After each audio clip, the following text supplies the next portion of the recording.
আসসালামু আলাইকুম শিক্ষার্থীবৃন্দ। আশা করি তোমরা সবাই সুস্থ ও নিরাপদে আছো।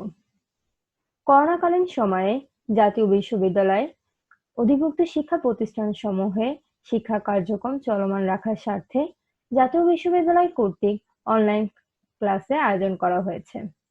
আর সে আয়োজনে তোমাদের সাথে রয়েছি আমি, নাজিয়া আহমেদ, মোহাম্মদপুর কেন্দ্রীয় কলেজে পদার্থবিজ্ঞান বিভাগের প্রভাষক। তোমাদের সবাইকে আমার তৃতীয় অনলাইন লেকচারে স্বাগতম জানাচ্ছি। আজকে আমার লেকচারের শিরোনাম হচ্ছে দ্বিতীয় অধ্যায় শেল মডেল, যেখানে আমি আজকে আলোচনা করব শেল মডেল, ম্যাজিক সংখ্যা ও দ্বিগুণ ম্যাজিক সংখ্যা, নিউক্লিয় শেল মডেলের সফলতা ও ব্যর্থতা, নিউক্লিয়ার শেল মডেলে ব্যবহৃত বিভব সমূহ, স্পিন অরবিট বিভব ও আইসোটোপিক স্পিন।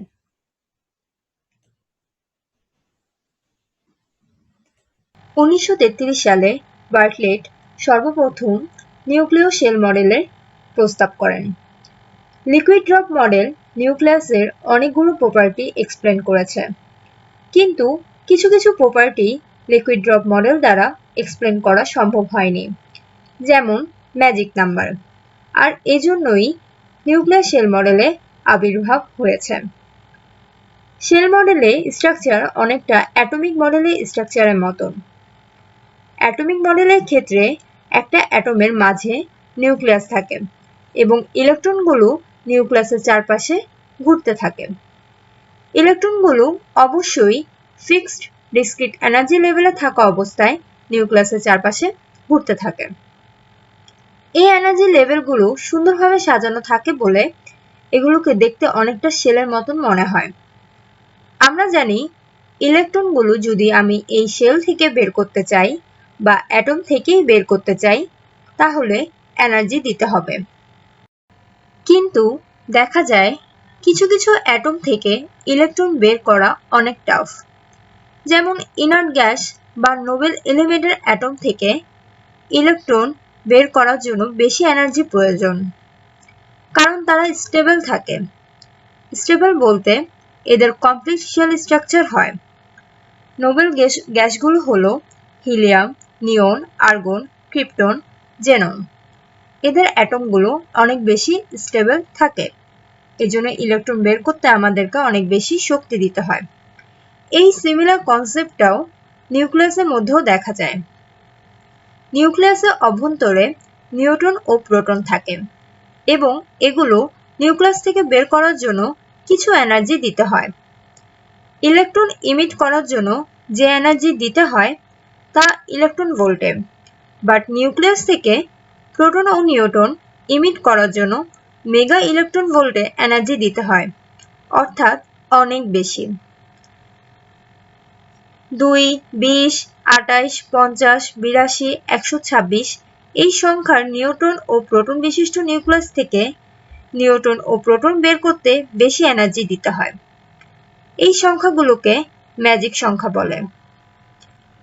ম্যাজিক নাম্বার বলা হয়েছিল কারণ অ্যাটমিক স্ট্রাকচারের ক্ষেত্রে 2, 8, 18, 36 এই পারমাণবিক সংখ্যা বিশিষ্ট অ্যাটমগুলো কেন স্টেবল হয় তা আমাদের জানা ছিল, কিন্তু নিউক্লিয়াসের ক্ষেত্রে 2, 20, 28, 50, 82, 126 সংখ্যার নিউক্লিয়াসগুলো কেন স্টেবল হয় তখনও জানা ছিল না, তাই এই সংখ্যাগুলোকে ম্যাজিক নাম্বার বলা হয়েছিল। এই ম্যাজিক সংখ্যার নিউক্লিয়ন বিশিষ্ট নিউক্লিয়াসগুলো ব্যতিক্রমধর্মী স্থায়ী হয়। দ্বিগুণ ম্যাজিক সংখ্যা, যে সকল নিউক্লিয়াসের প্রোটন ও নিউট্রন সংখ্যা উভয় ম্যাজিক সংখ্যা তাদের দ্বিগুণ ম্যাজিক সংখ্যা বলে, যেমন অক্সিজেন, ক্যালসিয়াম, লেড। কিভাবে বলে চলো দেখে নিই। অক্সিজেনের অ্যাটমিক নাম্বার হচ্ছে 8, অর্থাৎ পরমাণুর সংখ্যা হচ্ছে 8 এবং তার ভর সংখ্যা হচ্ছে 16। আমরা জানি 16 থেকে অর্থাৎ ভর সংখ্যা থেকে যদি পারমাণবিক সংখ্যা বাদ দিই তাহলে আমরা নিউট্রন সংখ্যা পেয়ে যাব। তাহলে ভর সংখ্যা থেকে আমরা পারমাণবিক সংখ্যা বা প্রোটন সংখ্যা বাদ দিয়েছি, নিউট্রন সংখ্যা আমরা পেলাম 8। দেখা যাচ্ছে নিউট্রন সংখ্যা ও প্রোটন সংখ্যা উভয়ই 8 এবং 8 হচ্ছে একটা ম্যাজিক সংখ্যা। আবার ক্যালসিয়ামের ক্ষেত্রে ক্যালসিয়ামের প্রোটন সংখ্যা হচ্ছে 20 এবং হিসাব করলে নিউট্রন সংখ্যা দাঁড়ায় হচ্ছে 20 এবং 20 হচ্ছে একটা ম্যাজিক সংখ্যা। একইভাবে লেডের ক্ষেত্রে প্রোটন সংখ্যা হচ্ছে 82 এবং ভর সংখ্যা থেকে প্রোটন সংখ্যা যদি আমরা বাদ দিই তাহলে আমরা নিউট্রন সংখ্যা পাচ্ছি এবং তা হচ্ছে 126। দেখা যাচ্ছে যে প্রোটন সংখ্যা 82 সেটি হচ্ছে একটি ম্যাজিক সংখ্যা আর নিউট্রন সংখ্যা 126 সেটিও একটি ম্যাজিক সংখ্যা। সে কারণে লেডকে আমরা দ্বিগুণ ম্যাজিক সংখ্যা বলতে পারি। ম্যাজিক সংখ্যা বিশিষ্ট নিউক্লিয়াসে আমরা কিছু ইন্টারেস্টিং প্রপার্টি দেখতে পাই। প্রথমত, এরা এক্সট্রিমলি স্টেবল থাকে। দ্বিতীয়ত, নিউক্লিয়াসে প্রোটন সংখ্যা যদি ম্যাজিক সংখ্যার সমান হয় তাহলে তাদের অনেকগুলো স্টেবল আইসোটোপস দেখা যায়। আইসোটোপ বলতে যেসব নিউক্লিয়ার স্পেসিসকে বোঝায় যাদের প্রোটন সংখ্যা সমান কিন্তু নিউট্রন সংখ্যা ডিফারেন্ট। উদাহরণ হিসাবে আমরা ক্যালসিয়ামের কথাই বলতে পারি। ক্যালসিয়ামে 6টা স্টেবল আইসোটোপস আছে, আবার টিনের ক্ষেত্রে 10টা স্টেবল আইসোটোপ রয়েছে। আবার এখানে যাদের নিউট্রন সংখ্যা ম্যাজিক সংখ্যার সমান তাদের লার্জ নাম্বার অফ স্টেবল আইসোটোনস থাকে। আইসোটোন বলতে বোঝায় সেসব নিউক্লিয়ার স্পেসিসকে যাদের নিউট্রন সংখ্যা একই কিন্তু প্রোটন সংখ্যা ভিন্ন।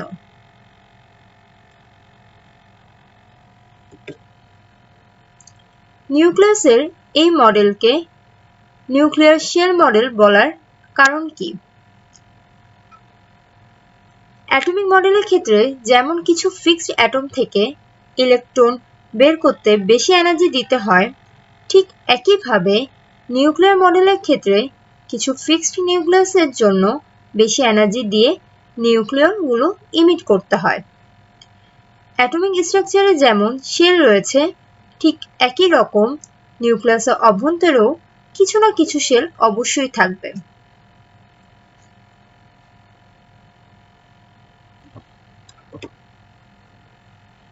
অ্যাটমিক লেভেলে নিউক্লিয়াস পজিটিভ হয় আর ইলেকট্রনগুলো নেগেটিভ হয়, ফলে তাদের মধ্যে একটা অ্যাট্রাকটিভ ফোর্স কাজ করে আর এই অ্যাট্রাকটিভ ফোর্সের জন্যই নিউক্লিয়াসের চারপাশে ইলেকট্রনগুলো ঘুরতে থাকে। নিউক্লিয়ার লেভেলে নিউক্লিয়াসের ভেতরে প্রোটন ও নিউট্রন ঘুরতে থাকে তা আমরা জানি। এখানে কিছু সেন্ট্রাল অ্যাট্রাকটিভ ফোর্স থাকবে যে কারণে নিউক্লিয়নগুলো ঘুরতে থাকে। এটা বোঝার জন্য কিছু থিওরি রয়েছে, যার মধ্যে প্রথম থিওরি দিয়েছে মেয়ার 1948 সালে। উনি আমাদের স্পিন অরবিট ফোর্সের কথা বলেছেন।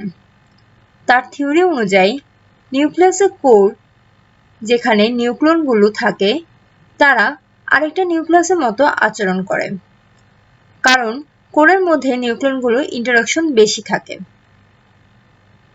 সেন্টারে নিউক্লিয়নগুলো বেশি প্রেজেন্ট থাকে বিধায় তাদের মধ্যে ইন্টারঅ্যাকশন বেশি থাকে এবং তারা আরেকটা নিউক্লিয়াসের মতো বিহেভ করতে থাকে। আর বাকি নিউট্রন ও প্রোটনগুলো সে সেন্টারে কে কেন্দ্র করে ঘুরতে থাকে।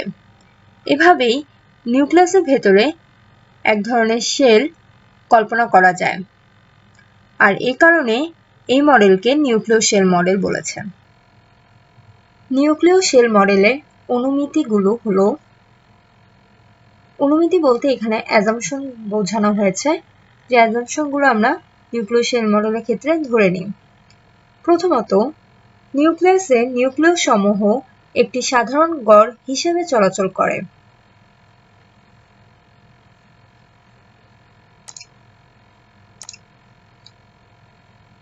নিউক্লিয়াসে অভিন্ন নিউক্লিয়ন সমূহ জোড়ায় জোড়ায় তাদের স্পিন বাতিল করে, ফলে স্পিন থেকে উদ্ভূত সকল ধর্মবলী শূন্য হয়।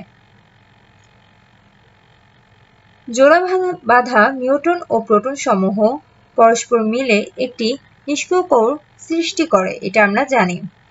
আর নিষ্ক্রিয় কোরে স্পিন, কৌণিক ভরবেগ ও চৌম্বক ভ্রামক শূন্য হয়। একটি নিউক্লিয়াসের যাবতীয় ধর্মবলী কোর বহির্ভূত নিউক্লিয়নের বিশেষ বিশেষ ধর্ম থেকে উদ্ভূত। এই নিউক্লিয়নকে যোজন নিউক্লিয়ন বলা হয়।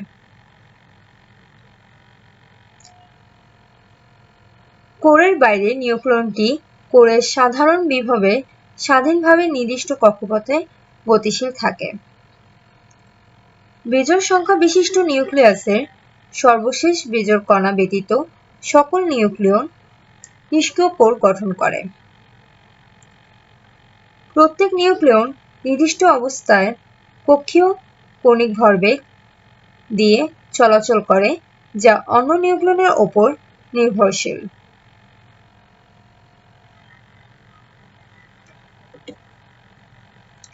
নিউক্লিয় শেল মডেলে সফলতা। নিউক্লিয় শেল মডেলে প্রথম সফলতাটা হচ্ছে ম্যাজিক সংখ্যা। নিউক্লিয় শেল মডেলের সাহায্যে ম্যাজিক সংখ্যার যুক্তিসঙ্গত ব্যাখ্যা প্রদান করা সম্ভব হয়েছে। জোড় জোড় নিউক্লিয়াসের ভূমি অবস্থায় যে পায়ের প্রত্যাশিত মান ব্যাখ্যা করা যায় নিউক্লিয় শেল মডেলের সাহায্যে। অধিকাংশ বেজোড় ভরবিশেষ সংখ্যা বিশিষ্ট নিউক্লিয়াসের ভূমি অবস্থায় মোট কণিক ভরবেগ মডেলটি থেকে সঠিকভাবে পাওয়া যায়।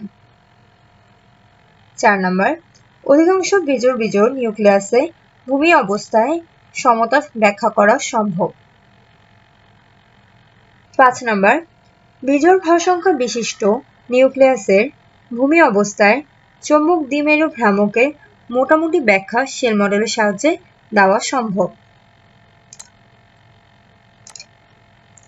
6 নম্বর, আইসোমেরিক নিউক্লিয়াস ও আইসোমেরিক দ্বীপপুঞ্জের অস্তিত্ব এই মডেলের সাহায্যে ব্যাখ্যা করা যায়।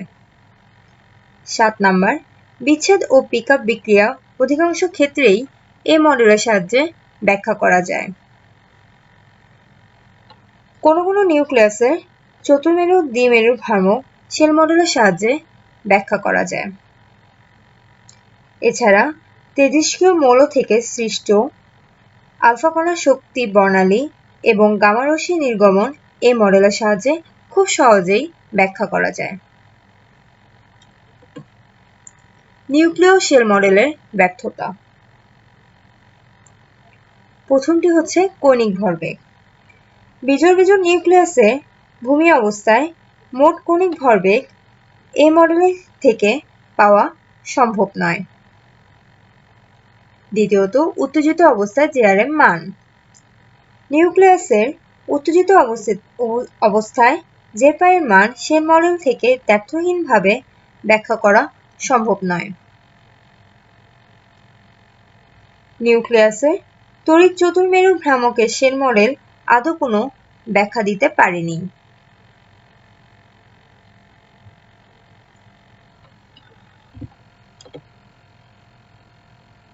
কোনো কোনো নিউক্লিয়াসের স্পিন শেল মডেল হতে হিসাবকৃত পরিমাণ থেকে ভিন্ন।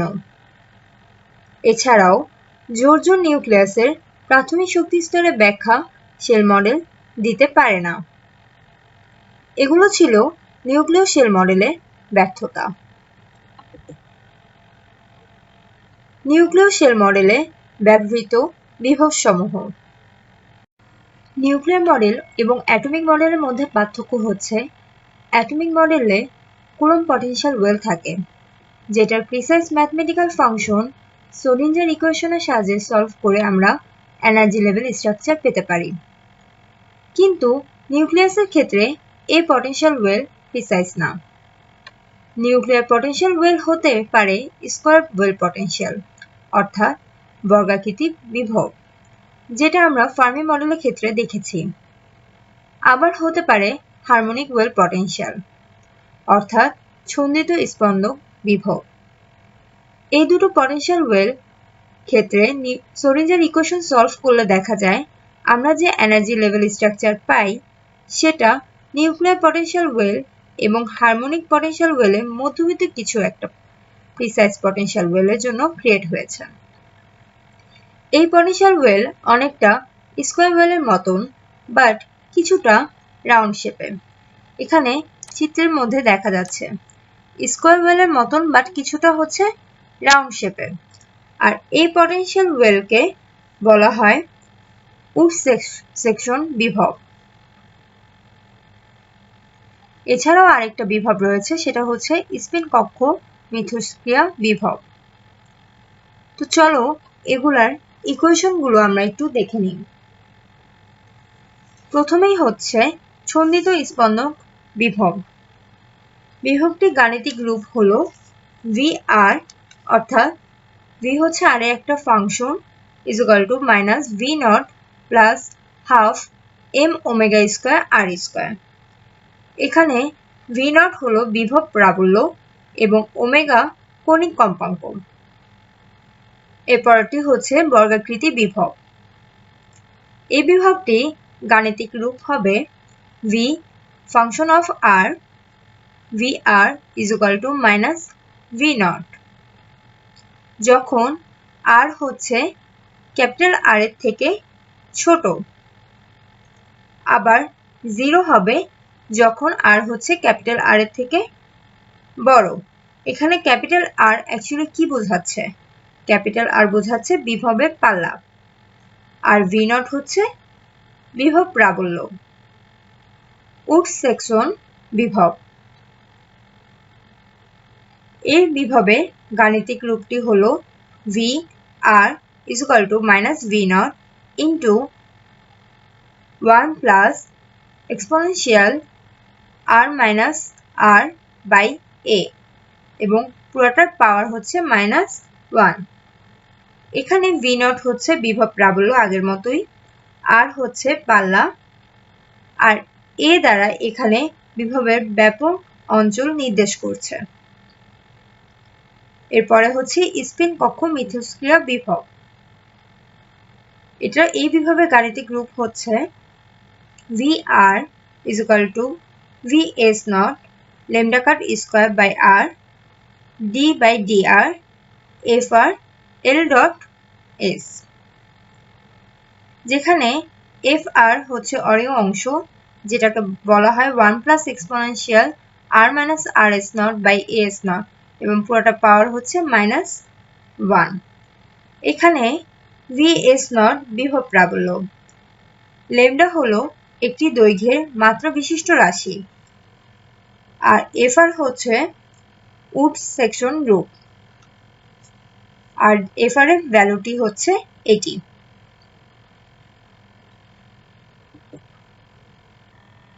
স্পিন অরবিট বিভব। এটি বোঝার আগে চলো আমরা একটু অ্যাটমিক মডেল থেকে ঘুরে আসি আবার। অ্যাটমিক মডেলের ক্ষেত্রে ইলেকট্রনগুলো নিউক্লিয়াসের চারপাশে বিভিন্ন অরবিটের মধ্যে ঘুরতে থাকে। ইলেকট্রনগুলো যেহেতু নিউক্লিয়াসের চারপাশে ঘুরছে, তাই এদের অবশ্যই এক ধরনের অ্যাঙ্গুলার মোমেন্টাম থাকে। আর যেহেতু তারা অরবিটালের মধ্যে ঘুরতে থাকে, সেহেতু তাদের এই অ্যাঙ্গুলার মোমেন্টামকে আমরা অরবিটাল অ্যাঙ্গুলার মোমেন্টাম বলতে পারি। আবার দেখা যায় ইলেকট্রনগুলো নিজেদের স্পিনেও ঘুরছে, অর্থাৎ ইলেকট্রনগুলো নিজেরা ঘুরতে ঘুরতে অরবিটালে নিউক্লিয়াসের চারপাশে ঘুরছে। তো ইলেকট্রনগুলো যে নিজেদের অক্ষের মধ্যে ঘুরছে, অর্থাৎ স্পিনের মধ্যে ঘুরছে, সেই ঘোরার জন্য তার যে মোমেন্টাম, সেই মোমেন্টামকে আমরা স্পিন অ্যাঙ্গুলার মোমেন্টাম বলতে পারি। অর্থাৎ একটা ইলেকট্রনের রেজাল্টেন্ট অ্যাঙ্গুলার মোমেন্টাম হবে তার অরবিটাল অ্যাঙ্গুলার মোমেন্টাম এবং স্পিন অ্যাঙ্গুলার মোমেন্টামের যোগফল। এখন চলে আসি নিউক্লিয়াসের ক্ষেত্রে। ইলেকট্রন আমরা কি জানি? ইলেকট্রন হচ্ছে ফার্মিয়ন, আর নিউক্লিয়াসের ভেতরে যে নিউক্লিয়নগুলো আছে সেগুলো হচ্ছে ফার্মিয়ন, অর্থাৎ নিউট্রন আর প্রোটন এগুলো হচ্ছে ফার্মিয়ন। এদেরও স্পিন রয়েছে। নিউট্রন আর প্রোটন নিউক্লিয়াসের ভেতরে ঘুরছে। তো নিউট্রন আর প্রোটন নিউক্লিয়াসের ভেতরে যেহেতু ঘুরতে থাকে, তো এদের অবশ্যই অ্যাঙ্গুলার মোমেন্টাম থাকবে। আর নিউক্লিয়নগুলো যেহেতু ফার্মিয়ন, এদের অবশ্যই স্পিন অ্যাঙ্গুলার মোমেন্টামও থাকবে। তার মানে নিউক্লিয়নগুলো অর্থাৎ নিউট্রন আর প্রোটনেরও স্পিন অ্যাঙ্গুলার মোমেন্টাম এবং অরবিটাল অ্যাঙ্গুলার মোমেন্টাম থাকে। এখানে অরবিটাল অ্যাঙ্গুলার মোমেন্টামে বাংলা হচ্ছে কক্ষীয় কৌণিক ভরবেগ, আর স্পিন অ্যাঙ্গুলার মোমেন্টাম হচ্ছে স্পিন কৌণিক ভরবেগ।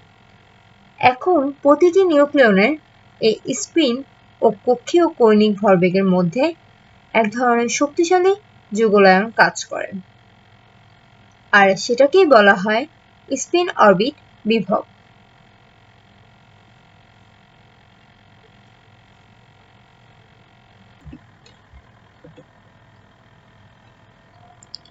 এখন স্পিন অরবিট বিভবের গাণিতিক রূপটি হচ্ছে VR VS not lambda cut square by R d by dr FR L dot S। এখানে আমরা আগেই জেনেছি VS নট হচ্ছে বিভবটির প্রাবল্য, ল্যামডা কাট হচ্ছে একটি দৈর্ঘ্যে মাত্রা বিশিষ্ট রাশি, আর FR হচ্ছে উড সেকশন গ্রুপ। আবার বিভবটিকে আমরা এভাবেও সংজ্ঞায়িত করতে পারি, যেখানে FR হচ্ছে R by B into delta F by delta R। এখানে B কি? এখানে B হচ্ছে এক ধরনের ধ্রুবক। এখন নিউক্লিয় শেল মডেল বিভব যে আমরা জানলাম, নিউক্লিয়াসের মধ্যে এই নিউক্লিয় শেল মডেলের মধ্যে এই স্পিন অরবিট বিভবের প্রয়োজনীয়তাটা কি?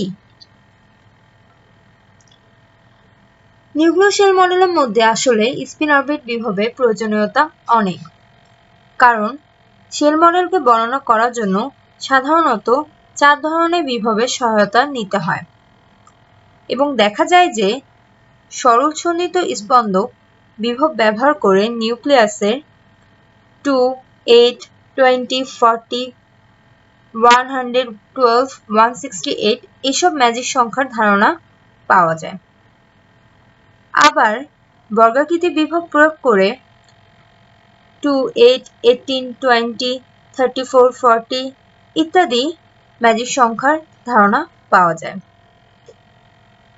কিন্তু দেখা যায় সঠিক ম্যাজিক সংখ্যাগুলো উপযুক্ত বিভব দ্বয় প্রদান করতে ব্যর্থ। এই ম্যাজিক সংখ্যাগুলো দুই বিভবের মধ্যে অবস্থিত, কিন্তু কেউই সঠিক ম্যাজিক সংখ্যা ব্যাখ্যা দিতে পারেনি। এজন্য বিভিন্ন বিজ্ঞানী ম্যাজিক সংখ্যাগুলো পেতে, অর্থাৎ সঠিক ম্যাজিক সংখ্যাগুলো পেতে বিভবগুলো সংস্কার করেন, এবং তারা স্পিন অরবিটাল বিভবের কথা যোগ করেন। অতএব দেখা যায় যে নিউক্লিয়াসের বিভিন্ন গুরুত্বপূর্ণ ধর্মাবলী ব্যাখ্যা ও সঠিক ম্যাজিক সংখ্যাগুলোর উৎপত্তির জন্য শেল মডেলে বিভবের স্পিন অরবিট বিভব অবশ্যই প্রয়োজন। এখন প্রশ্ন হচ্ছে, জোড় জোড় নিউক্লিয়াসের স্পিন শূন্য হয় কেন? শেল মডেল অনুসারে নিউট্রন প্রোটন স্তরগুলো পৃথকভাবে পূর্ণ থাকে, কারণ পাউলির বর্জন নীতি অনুসারে আমরা জানি প্রত্যেক শক্তি স্তরে সর্বোচ্চ দুটো ফার্মিয়ন থাকতে পারে যদি তারা বিপরীত স্পিনে অবস্থান করে, অর্থাৎ প্রত্যেক স্তরে সর্বোচ্চ 2টি প্রোটন সমান্তরাল স্পিন সহ এবং 2টি নিউট্রন বিপরীত সমান্তরাল স্পিন সহ অবস্থান করতে পারে। প্রতি নিউক্লিয়ন যুগল এমনভাবে ঘূর্ণন গঠন করে যে তাদের মোট কৌণিক ভরবেগের মান শূন্য হয়। মোট কৌণিক ভরবেগ বলতে স্পিন কৌণিক ভরবেগ ও কক্ষীয় কৌণিক ভরবেগের যোগফল, এটা শূন্য হয়। এমনভাবেই প্রতিটি নিউক্লিয়ন যুগল ঘূর্ণন গঠন করে। এই কারণেই সকল জোড় জোড় নিউক্লিয়াসের স্পিন শূন্য হয়ে যায়।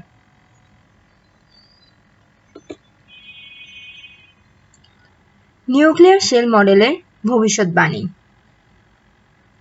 নিউক্লিয়াসের কেন্দ্র বিভবের সাথে স্পিন অরবিট বিভব প্রয়োগ করে শেল মডেল শুধু ম্যাজিক সংখ্যার ব্যাখ্যা প্রদান করেনি, বরং এটি বেজোড় ভর সংখ্যা বিশিষ্ট নিউক্লিয়াসের বিভিন্ন গুরুত্বপূর্ণ ঘটনা সম্পর্কে ভবিষ্যৎবাণী প্রদান করেছে।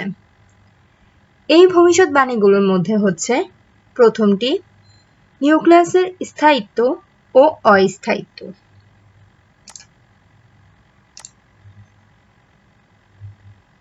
শেল মডেলে নিউক্লিয়াসের স্থায়িত্ব ও অস্থায়িত্ব সম্পর্কে ভবিষ্যৎবাণী প্রদান করে। সাধারণত ম্যাজিক সংখ্যা বিশিষ্ট নিউক্লিয়াসের স্থায়িত্ব অনেক। যেহেতু শেল মডেল ম্যাজিক সংখ্যাগুলোর সঠিক উপস্থিতি বর্ণনা করতে পারে, তাই আমরা বিবেচনা করতে পারি শেল মডেল নিউক্লিয়াসের স্থায়িত্ব কিংবা অস্থায়িত্ব সম্পর্কে সঠিক ধারণা প্রদান করতে পারবে। এর পরেরটি হচ্ছে ভূমি স্তরের ঘূর্ণন। শেল মডেলে নিউক্লিয়নগুলো ভূমি স্তরে ঘূর্ণন সম্পর্কে সঠিক ভবিষ্যৎবাণী প্রদান করেছে। এই মডেল অনুসারে নিউট্রন ও প্রোটন লেভেল স্বাধীনভাবে পূর্ণ থাকে। কারণ পাউলির বর্জন নীতি অনুসারে আমরা জানি প্রতিটি শক্তি স্তর সর্বোচ্চ দুইটি বিপরীত সমান্তরাল স্পিন বিশিষ্ট প্রোটন এবং বিপরীত স্পিন বিশিষ্ট দুটি নিউট্রন দ্বারা পূর্ণ হতে পারে। প্রত্যেক জোড়া নিউক্লিয়ন যুগল তাদের মোট কৌণিক ভরবেগের মান সম্পূর্ণ শূন্য প্রদান করে, ফলে কৌণিক ভরবেগের মান সর্বশেষ অযুগ্ম নিউক্লিয়নের উপর নির্ভর করে। এর পরেরটি হচ্ছে কেন্দ্রের চৌম্বক ভ্রামক। নিউক্লিয়ার শেল মডেল নিউক্লিয়াসে কেন্দ্রের যুগল ভ্রামকের ভবিষ্যৎবাণী দেয়। এর পরেরটি হচ্ছে আণবিক স্তরের সমতা। শেল মডেল আণবিক স্তরে সমতার জন্ম দেয় এবং সেটি শেল মডেলের সাহায্যে ব্যাখ্যা করা যায়। এছাড়াও শেল মডেল বিজোড় পারমাণবিক সংখ্যা ও বিজোড় ভর সংখ্যার ব্যাখ্যা প্রদান করে। শেল মডেল আইসোমারের দ্বিপুঞ্জ সম্পর্কে সঠিক ভবিষ্যৎবাণী প্রদান করেছে। এই ভবিষ্যৎবাণীগুলো থেকেই তোমরা বুঝতেই পারছো যে নিউক্লিয়ার শেল মডেলের গুরুত্ব অপরিসীম। এখন এখানে আমি কিছু কথা উল্লেখ করেছি, সেটা হচ্ছে আইসোমার দ্বীপপুঞ্জ। আইসোমার দ্বীপপুঞ্জ বলতে আমি আসলে এখানে কি বুঝিয়েছি? আইসোমার দ্বীপপুঞ্জ 1 মাইক্রোসেকেন্ড থেকে আরম্ভ করে অনেক বছর পর্যন্ত অর্ধায়ু সম্পূর্ণ উত্তেজিত অবস্থা বিশিষ্ট অনেক নিউক্লিয়াস পাওয়া যায়। এই নিউক্লিয়াস সমূহকে আইসোমার বলা হয়। অর্থাৎ যাদের অর্ধায়ু 1 মাইক্রোসেকেন্ড থেকে শুরু করে অনেক বছর, এ ধরনের অর্ধায়ু সম্পূর্ণ। অর্ধায়ু বলতে কি, যে সেটা ভেঙে অর্ধেক হতে যে সময়টা লাগে, তো এমন অর্ধায়ু সম্পূর্ণ উত্তেজিত অনেকগুলো নিউক্লিয়াস পাওয়া যায়। আর সেই নিউক্লিয়াস সমূহকে আইসোমার বলা হয়। তাহলে আইসোমার দ্বীপপুঞ্জ কাকে বলে? এই নিউক্লিয়াস সমূহ শেল মডেলের বিশেষ বিশেষ অঞ্চলে জড়ো হয়ে থাকে। জড়ো অবস্থায় এদেরকে আইসোমার দ্বীপপুঞ্জ বলা হয়। নিউক্লিয় সময়ে তুলনায় নিউক্লিয় সময় কত? 10⁻⁻22 সেকেন্ড। এই সময়ের তুলনায় উত্তেজিত অবস্থায় অধিক সময় অতিবাহিত হওয়ার কারণে গামা অবক্ষয় হয়। এর কারণ হলো মোট কৌণিক ভরবেগের পার্থক্য হওয়া। মোট কৌণিক ভরবেগের পার্থক্যটা যদি 3 এর সমান অথবা 3 এর থেকে বেশি হয়, তাহলে যে সকল শেল মডেল অঞ্চলে আইসোমার দ্বিপুঞ্জ পাওয়া যায় তাদের একটি সারণী আমরা দেখে নিই। চিত্রে দেখা যাচ্ছে সারণীর প্রথম দুটি অঞ্চলে অবস্থিত নিউক্লিয়াস সমূহ আইসোমার দ্বীপের অস্তিত্ব অত্যন্ত পরিষ্কার। প্রথম দুটি অঞ্চলে দেখা যায় যে নিউট্রন আর প্রোটন, এখানে শেল মডেলের অঞ্চলটা হচ্ছে প্রথমটি ৩৯ থেকে ৪৯ পর্যন্ত, অর্থাৎ নিউট্রন আর প্রোটনের সংখ্যা যদি ৩৯ থেকে ৪৯ থাকে, আর দ্বিতীয় অঞ্চলে নিউট্রন আর প্রোটন এটা যদি ৬৯ থেকে ৮১ থাকে, তাহলে এই অঞ্চল দুটি যথাক্রমে ম্যাজিক সংখ্যা ৫০-এর নিচে অবস্থিত। শেল অঞ্চলটি নিচে যে শেষ অঞ্চলটি আছে সেখানে দেখা যাচ্ছে নিউট্রনের সংখ্যা ১১৫ থেকে ১২৫, অনেকটাই বিস্তৃত, এবং ম্যাজিক সংখ্যা ১২৬-এর নিচে তারা অবস্থিত।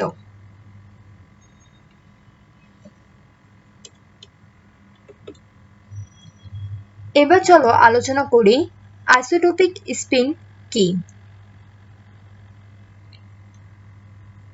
যে সকল নিউক্লিয়াসের ভর সংখ্যা ৫০-এর কম হয়ে থাকে, যে সকল নিউক্লিয়াসের ভর সংখ্যাটা ৫০-এর কম হয়ে থাকে তাদেরকেই মূলত আমরা হালকা নিউক্লিয়াস বলে থাকি, বা হালকা নিউক্লিয়াস হিসেবে আমরা বিবেচনা করে থাকি। এদের ক্ষেত্রে কুলম্ব ক্ষেত্রটা আমরা বিবেচনায় আনি না, তাই নিউট্রন ও প্রোটন একত্রে শেলগুলো পূর্ণ করতে থাকে। এটি আমি প্রথম লেকচারেও বলেছিলাম যে আমরা নিউক্লিয়াসের ভেতর যখন নিউক্লিয়াসটা হচ্ছে কম ভর সংখ্যা বিশিষ্ট হয়, তখন আমরা প্রোটন আর প্রোটনের মধ্যে যে বিকর্ষণটা, কুলম্ব বিকর্ষণটা, সেটা আমরা গণনায় ধরি না। প্রোটনও পজিটিভ আর আরেকটা প্রোটন যদি নেয় সেটাও পজিটিভ, এই দুটো যদি পজিটিভ থাকে তাহলে তাদের মধ্যে অবশ্যই বিকর্ষণ হবে, কুলম্ব সূত্র থেকে আমরা তাই জানি। কিন্তু হালকা নিউক্লিয়াসের ক্ষেত্রে আমরা সেটা গণনায় ধরি না, আমরা বলি যে এই যে প্রোটন প্রোটনের মধ্যে যে বিকর্ষণটা সেটা আমরা নগণ্য ধরি। তাহলে এটা যদি আমরা বিবেচনায় নাই ধরি, তখন নিউট্রন আর প্রোটন একত্রে শেলগুলো পূর্ণ করতে পারে। একটি হালকা নিউক্লিয়নের ক্ষেত্রে বিবেচনা করা যেতে পারে যে নিউক্লিয়াসটি অপূর্ণ NLJ শেলে প্রোটন ও নিউট্রন দ্বারা গঠিত কে নিউক্লিয়াসের সাথে কাছাকাছি অবস্থিত কিছু সংখ্যক শেল বিদ্যমান থাকে। কিন্তু ভারী নিউক্লিয়াসের ক্ষেত্রে, অর্থাৎ যাদের ভর সংখ্যা ৫০-এর থেকে বেশি, সেসব নিউক্লিয়াসের ক্ষেত্রে কুলম্ব ক্ষেত্র অবশ্যই আমাদেরকে বিবেচনায় আনতে হয়, আর এই বিবেচনায় আনার ফলে বা কুলম্ব ক্ষেত্র উপস্থিত থাকার কারণে এই অবস্থার পরিবর্তন ঘটে থাকে।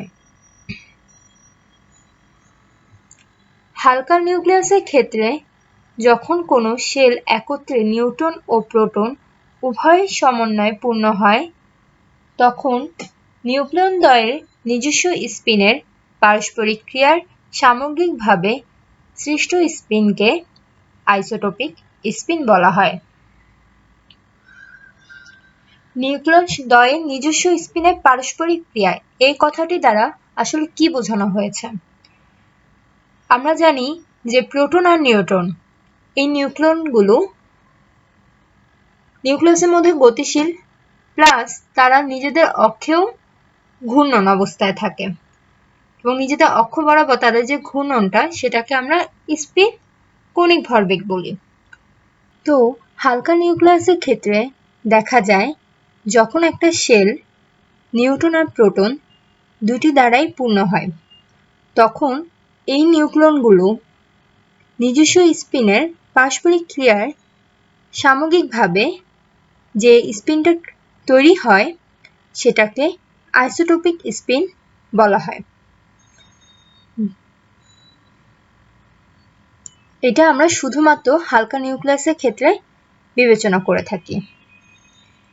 এই গঠন প্রক্রিয়ায় প্রত্যেক নিউক্লিয়ন টিআই সংখ্যক আইসোটোপিক স্পিন সৃষ্টি করে এবং নিউক্লিয়নের মোট আইসোটোপিক স্পিনকে লেখা যায় T = সামেশন TI, যেখানে সামেশনের মানটা হচ্ছে I = 1 থেকে ভর সংখ্যা যত হবে তত পর্যন্ত।